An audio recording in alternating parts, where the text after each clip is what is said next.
tiga narasumber hari ini yang akan mengisi acara kami.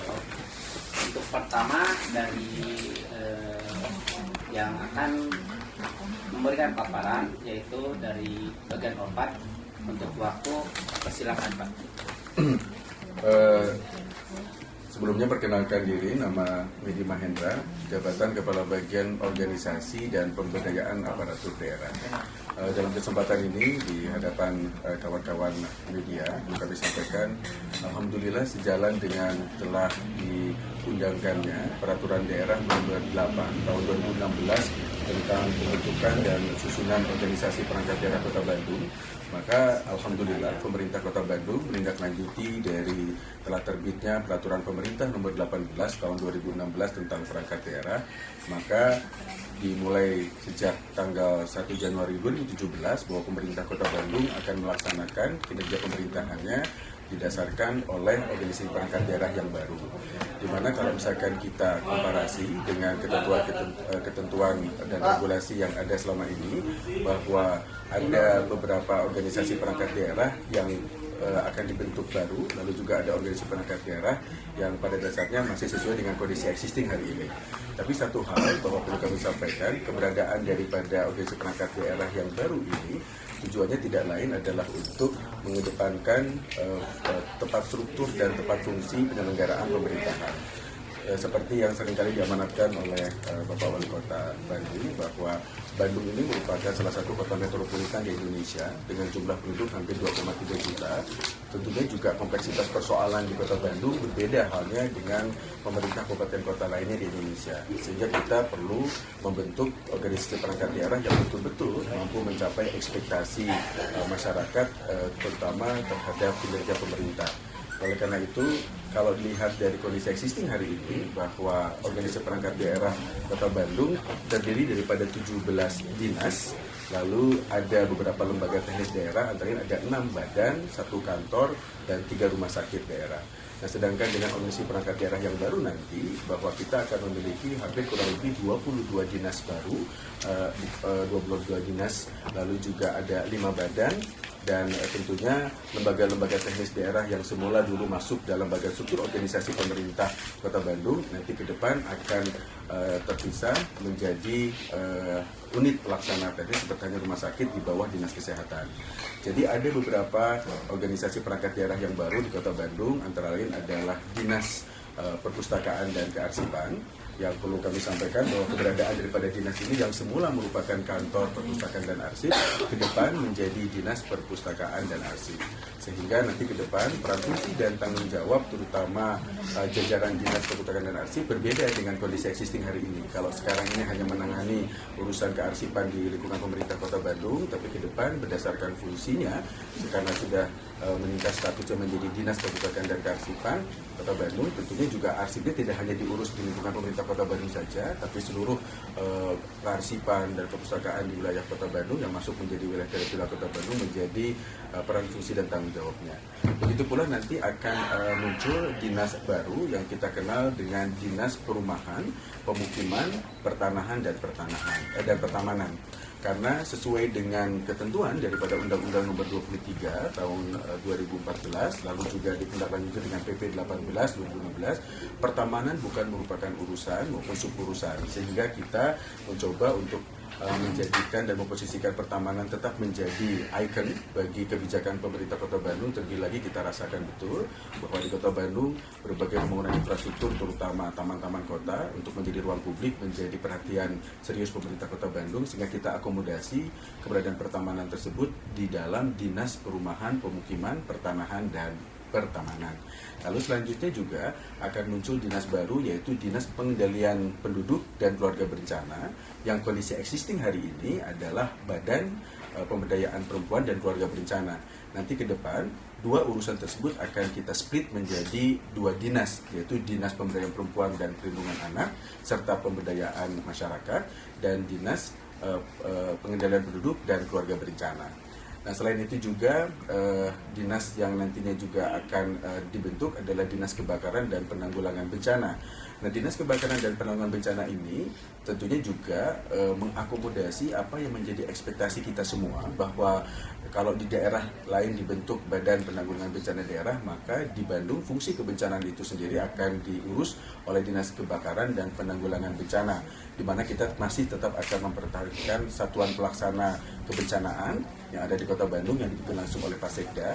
Apabila ada kondisi force majeure, terutama urusan kebencanaan yang sangat darurat dan membutuhkan perhatian dari seluruh stakeholder, maka Satlat Penanggulangan Bencana ini dipimpin langsung oleh Pak Sekda yang akan mengkoordinasikan seluruh kekuatan terutama stakeholder yang ada di Kota Bandung untuk sama-sama melakukan berbagai aktivitas pasca bencana itu sendiri. Nah, lalu selanjutnya yang perlu kami sampaikan bahwa alhamdulillah Kota Bandung dengan 30 kecamatan melalui perangkat daerah ini kita telah mampu memposisikan kecamatan di Kota Bandung yang sejumlah 30 itu memasuki tipologi A. Karena ada pembeda antara kecamatan maupun dinas yang tipologinya A tentunya juga berbeda komposisi struktur organisasinya dengan yang tipologi B maupun yang C.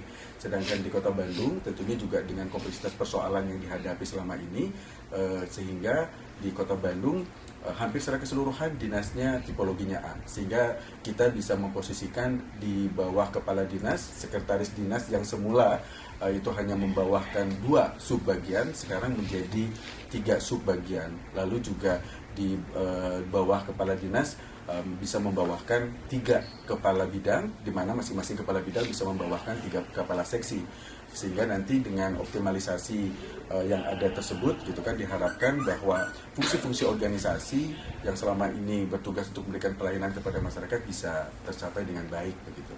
Nah, lalu selanjutnya juga khusus untuk kecamatan di Kota Bandung dengan tipologi A, maka ke depan gitu bahwa di kecamatan itu terdiri dari 5 seksi. Di bawah camat ada sekretaris camat, di mana sekretaris camat membawakan 2 subbag, yaitu subbag program keuangan dan subbag umum kepegawaian, lalu membawakan lagi 5 seksi, antaranya ada seksi pemerintahan, seksi transit, seksi ekonomi dan pembangunan, seksi kesejahteraan sosial, dan seksi pemberdayaan masyarakat. Nah, fungsi pemberdayaan masyarakat berdasarkan PP 18 tahun 2016 bahwa apabila kota kabupaten tidak memiliki desa, maka tidak diperkenankan membentuk dinas pemberdayaan masyarakat sendiri, sehingga pemberdayaan masyarakat itu menjadi domainnya kecamatan dan kelurahan. Nah, tapi apabila kondisinya itu dibandingkan dengan posisi Kota Bandung sekarang ini, bahwa kalau berbicara pemberdayaan masyarakat, bahwa Kota Bandung sangat concern kebijakan Pak Wali Kota dengan seluruh jajaran melaksanakan aktivitas kegiatan pemberdayaan masyarakat melalui program PIPPK. Penekanannya di situ adalah untuk memberikan alokasi bantuan kepada lembaga kemasyarakatan dalam konteks pemberdayaan, sehingga kita memandang bahwa pemberdayaan masyarakat juga nggak bisa serta-merta tidak diurus begitu. Sehingga kita mengakomodasi urusan pemberdayaan masyarakat itu bergabung di Dinas Pemberdayaan Perempuan, Perlindungan Anak, dan Pemberdayaan Masyarakat. Nah, lalu selanjutnya juga bahwa khusus untuk kelurahan, sekalipun tipologi kecamatannya A ataupun B, tetap saja khusus untuk kelurahan jumlah seksinya yang semula 4 hanya diberikan formasi 3 seksi saja. Nah, sehingga dengan PP 18 ini ada tentunya berkonsekuensi hampir 151 gitu kan jabatan setingkat kepala seksi eselon 4B di kelurahan itu nanti akan hilang begitu. Jadi itu merupakan bagian daripada pendekatan efisiensi yang dilakukan oleh pemerintah pusat melalui ketentuan PP 18 2016 ini begitu. Dan selebihnya juga bahwa kita memiliki nomenklatur dinas baru, yaitu Dinas Sosial dan Penanggulangan Kemiskinan, karena ini juga concern dari pimpinan bahwa urusan penanggulangan kemiskinan juga tidak bisa serta-merta dipandang sebelah mata, karena kalau berbicara kinerja pemerintahan, baik itu dari pusat, regional, provinsi, kabupaten, kota, bahwa pendekatan-pendekatan penanggulangan kemiskinan itu juga menjadi hal yang sangat krusial dilakukan oleh seluruh jajaran pemerintah dari pusat sampai daerah.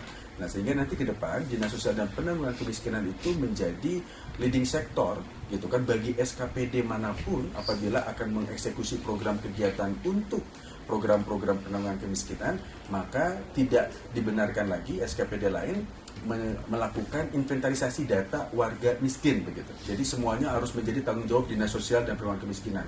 Sehingga eksekusi kebijakan program-program penanggulangan kemiskinan nanti menjadi domainnya Dinas Sosial dan Penanggulangan Kemiskinan untuk memberikan sajian-sajian data kemiskinan.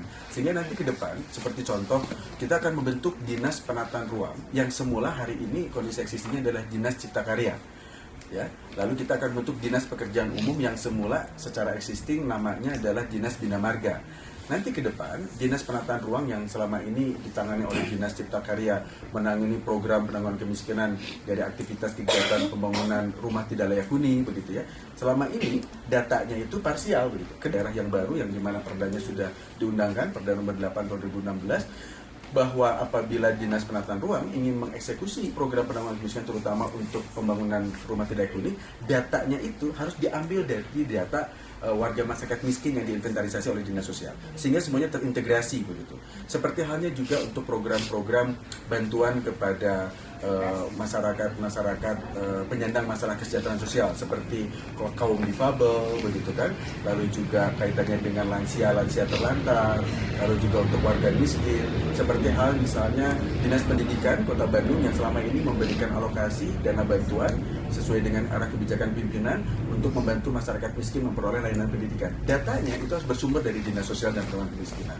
Begitu pula nanti untuk program Raskin gitu ya, atau Rastra, beras sejahtera begitu kan, itu juga datanya sudah Dinas Sosial. Sehingga apabila semua eksekusi program penanggulangan kemiskinan itu bersumber dari database yang dikeluarkan oleh Dinas Sosial dan Penanggulangan Kemiskinan, maka pada gilirannya upaya-upaya untuk mengurangi jumlah masyarakat miskin di Kota Bandung bisa terrealisasi dengan baik gitu. Itu sebetulnya strategi yang kita lakukan ke depan gitu.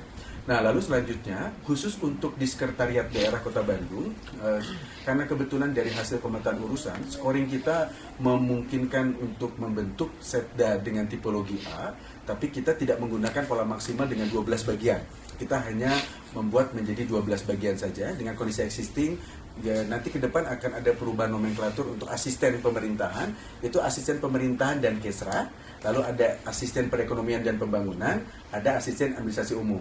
Yang semula bagian kesejahteraan rakyat itu menjadi di bawah asisten 2, nanti di bawah asisten 1. Jadi di asisten pemerintahan dan Kesra itu nanti ada bagian pemerintahan, ada bagian hukum, ada bagian kerjasama, dan yang satu lagi ada bagian Kesra.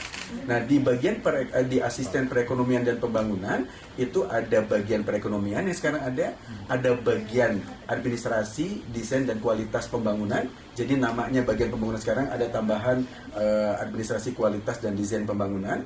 Lalu juga ada bagian pengadaan barang dan jasa yang merubah posisi ULP, unit layanan pengadaan, menjadi bagian tersendiri. Jadi sekarang akan ada bagian pengadaan barang dan jasa di bawah asisten perekonomian pembangunan. Lalu di asisten 3, di administrasi umum, yang semula bagian organisasi ada di asisten pemerintahan, nanti dengan perda ini bahwa ke depan bagian organisasi itu berada di bawah asisten administrasi. Tujuannya tidak lain karena asisten administrasi itu adalah memberikan transtaf pada pimpinan. Jadi tugasnya memberikan pelayanan kepada pimpinan. Sehingga bagian organisasi khususnya untuk dari sisi kelembagaan, ketatalaksanaan, lalu juga dari sisi akuntabilitas, itu reportnya karena sifatnya telahan kepada pimpinan, maka disimpan di bawah asisten administrasi umum. Nah, di bawah administrasi umum itu tidak hanya bagian organisasi, tapi ada bagian umum. Ya, seperti kondisi sekarang, nanti ada bagian TU dan kepegawaian. Kalau kemarin TU pimpinan, sekarang nomenklaturnya bagian tata usaha dan kepegawaian di lingkungan Setda. Dan ada tambahan yang satu ini buat teman-teman wartawan juga ini merupakan kabar baik begitu kan. Nanti ada bagian humas dan protokol tersendiri. Sehingga kaitannya dengan tugas kehumasan yang selama ini di Diskominfo itu nanti akan menjadi peran fungsi tanggung jawabnya bagian humas dan protokol begitu. Jadi nanti di bawah asisten 3 itu ada 4 bagian. Itu tadi yang saya sampaikan, ada bagian organisasi, ada bagian umum, ada bagian TU kepegawaian, dan ada bagian humas dan protokol. Nah, didasarkan oleh kondisi existing hari ini, kalau kita mengacu kepada PP 41 begitu kan, bahwa yang namanya di bawah sekretariat daerah itu ada staf ahli. Sekarang kan jumlahnya ada 5. Ketentuan PP 18, staf ahli itu untuk setda yang tipologinya A itu tidak boleh lebih dari 3. Sehingga nanti dari 5 staf ahli kondisi existing yang ada, nanti di Kota Bandung hanya tersisa 3 staf ahli saja. Begitu kan.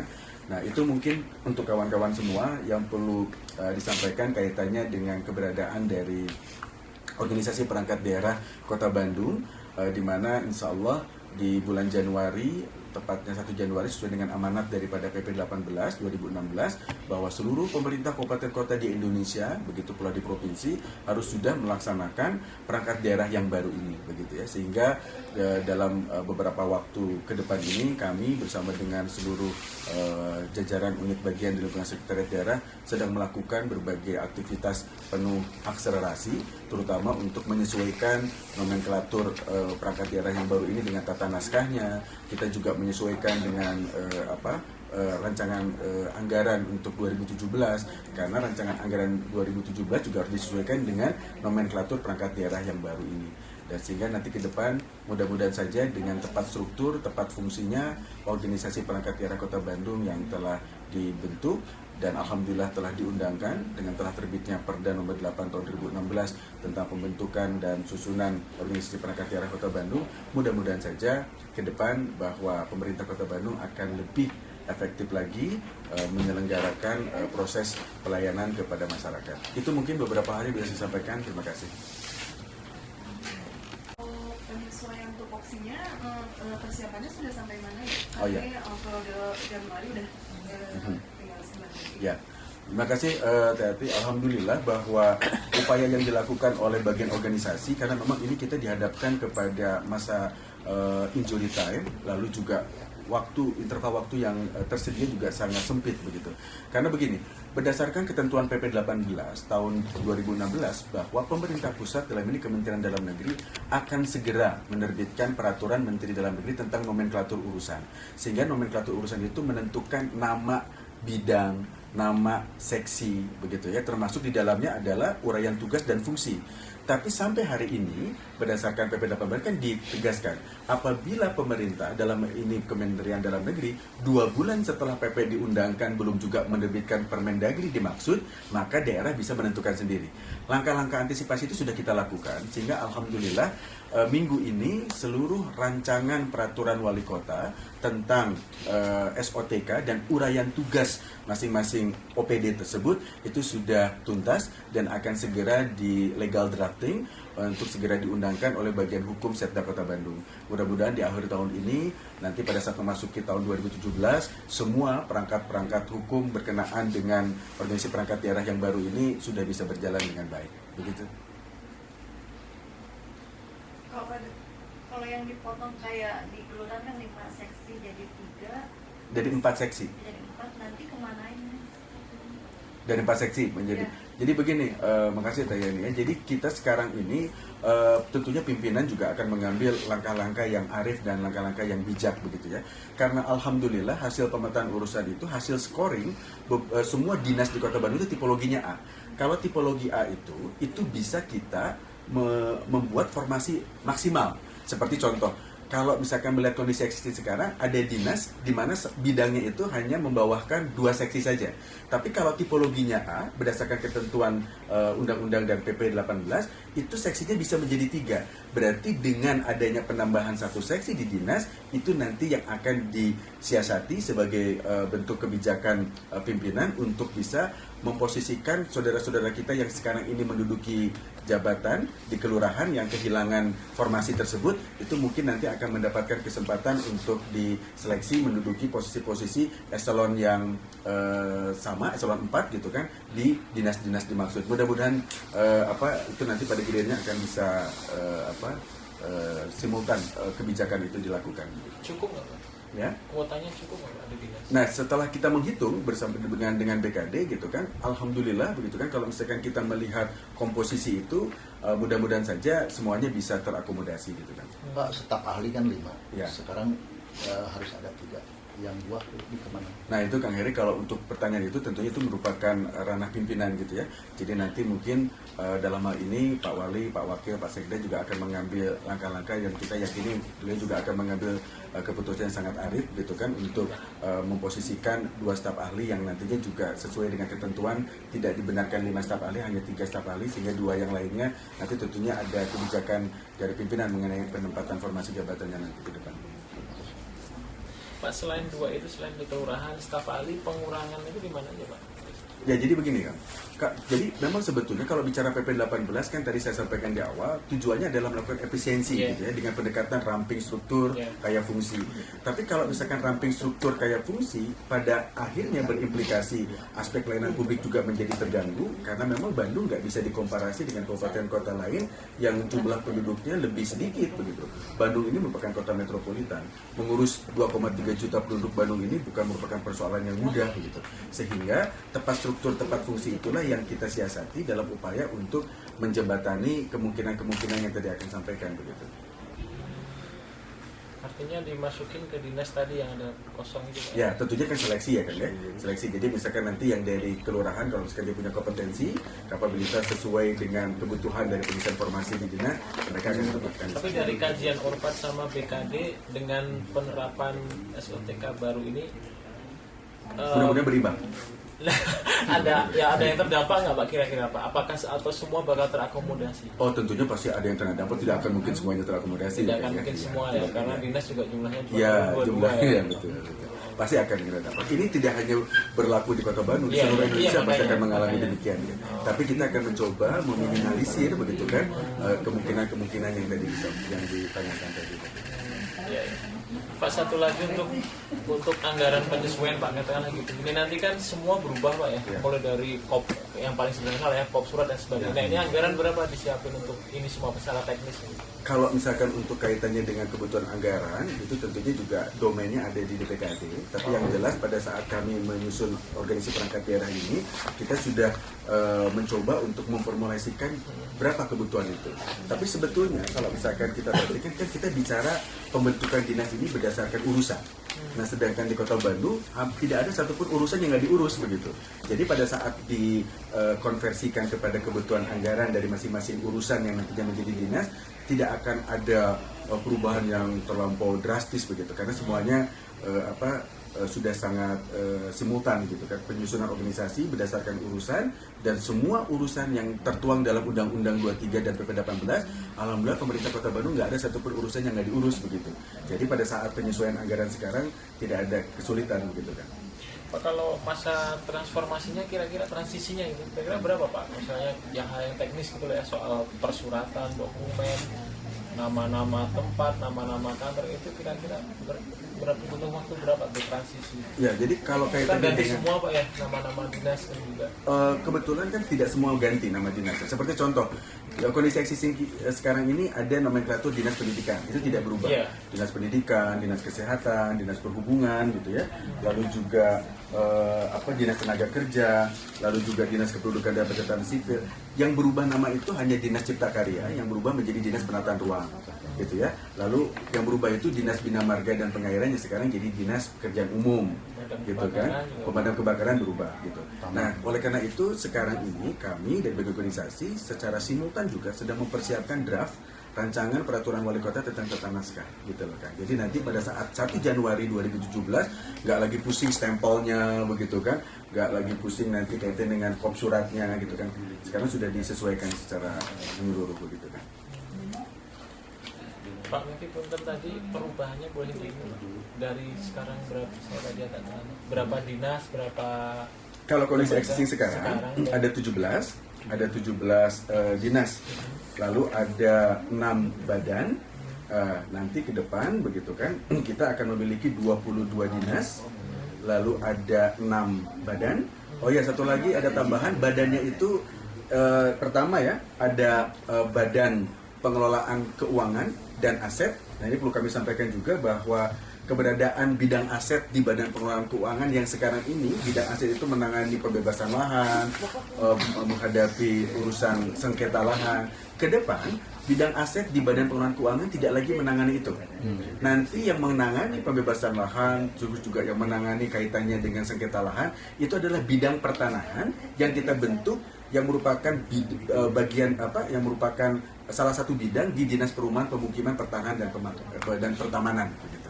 Nah, Oleh karena itu seperti kawan-kawan ketahui begitu kan, bidang aset sekarang ini terlampau complicated persoalannya. Jadi bagaimana opini BPK kaitannya dengan wajar tanpa pengecualian sulit kita raih karena persoalan aset, karena memang bidang aset terlampau sibuk untuk menangani berbagai sengketa-sengketa lain. Tapi ke depan nanti itu ditangani oleh bidang pertanahan, sehingga bidang aset hanya menangani urusan aset saja begitu. Sehingga mudah-mudahan nanti ke depan aset kita akan menjadi lebih baik begitu.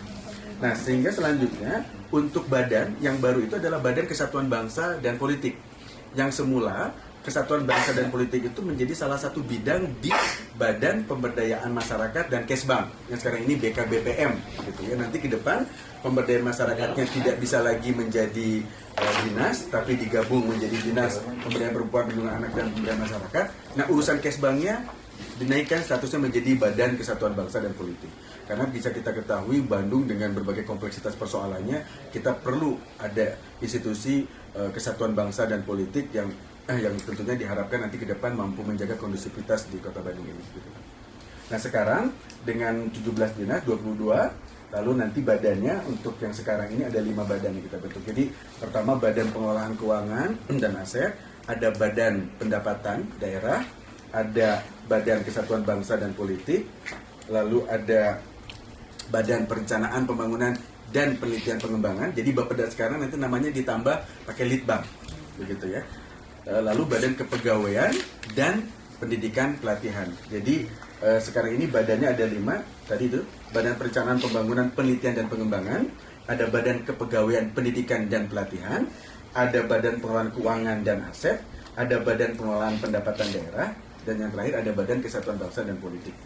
Jadi DPKAD itu kan asalnya dinas, jadi nanti jadi badan. Dari badan, karena yang namanya keuangan itu merupakan penunjang urusan. Berdasarkan PP 18, kalau penunjang urusan maka dibentuk, diwadahi setingkat badan.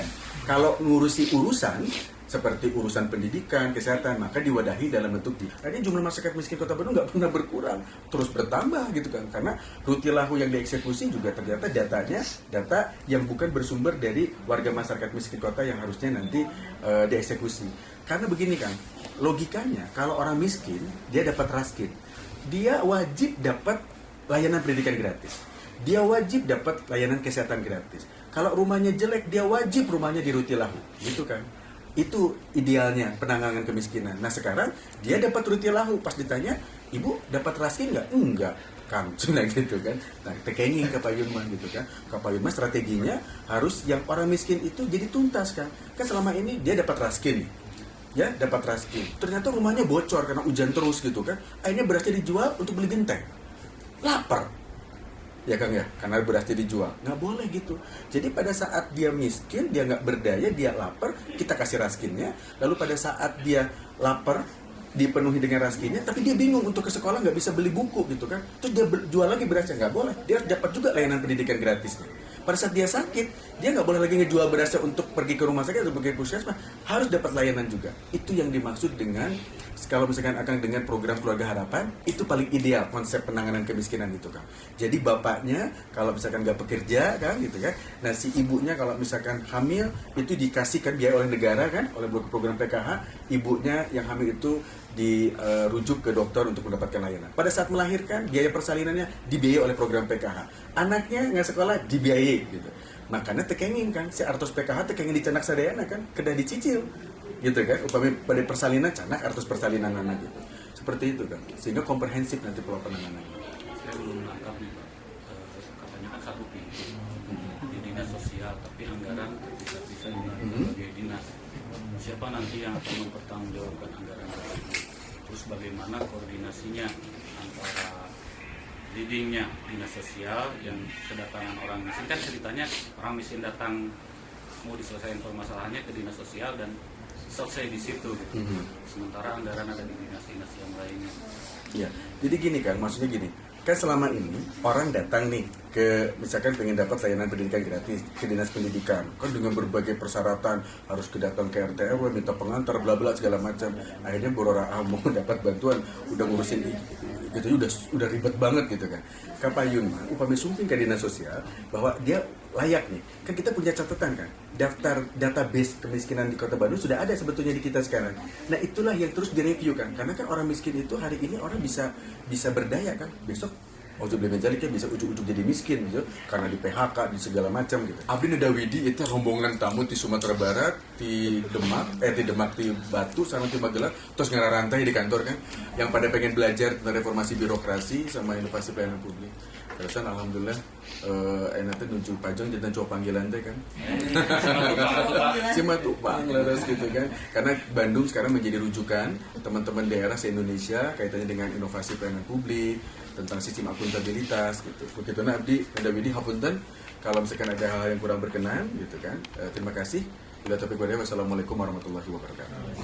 Pak, kalau yang punten satu yang tim